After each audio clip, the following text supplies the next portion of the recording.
ভাষায় কথা বলবে সে বাংলাদেশি।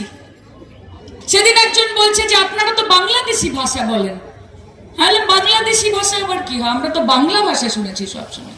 বলছে বাঙালিরা যেটা বলে সেটা তো বাংলাদেশি ভাষা। তোমরা জিতবে বাংলায় দাঁড়িয়ে, বাংলাকে বাংলাদেশি ভাষা বলবে, রামমোহন রায়কে বলবে ব্রিটিশদের দালাল। তোমরা বলবে যারা বাংলা বলে তাদেরকে বাংলাদেশে পাঠিয়ে দিন, যে বাংলা লেখে সে বাংলাদেশি।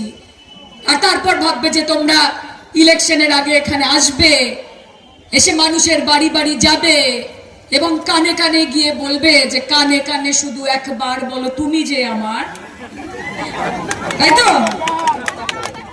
যে ভালোবাসি ভালোবাসি, যে ভালোবেসে সখী নিভৃতে যতনে আমার নামটি লিখো তোমার মনেরও মন্দিরে। আর ইলেকশনের পরে কোথা কোথা খুঁজেছি তোমায় তুমি জানো না।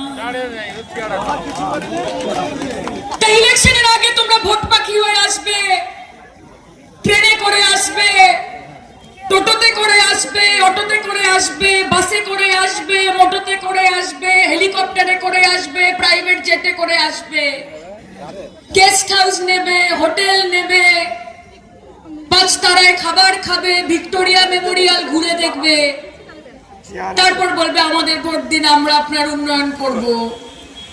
আর যেই ভোট মিটে যাবে তখন তোমার দেখা নাই রে, তোমার দেখা নাই। কলিংয়ের ঘন্টা শুনে ছুটতে গিয়ে দরজা খুলি, বিপদ এসে গেছে, বিজেপির দেখা নাই।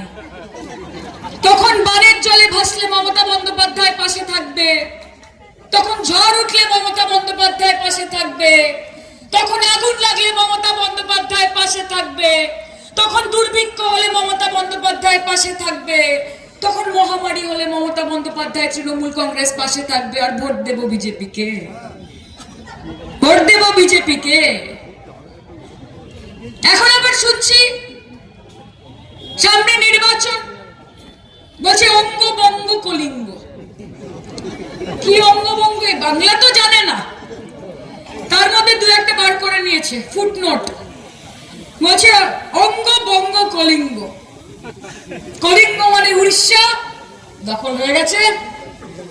অঙ্গ মানে উড়িষ্যা, অঙ্গ মানে বিহার, দখল হয়ে গেছে। তাহলে অঙ্গ হয়ে গেছে বিহার দখল, কলিঙ্গ হয়ে গেছে উড়িষ্যা দখল, আর এবার নাকি বঙ্গ দখল করবে। আরে বলবো আগে দিল্লি সামলা, পরে ভাববি বাংলা।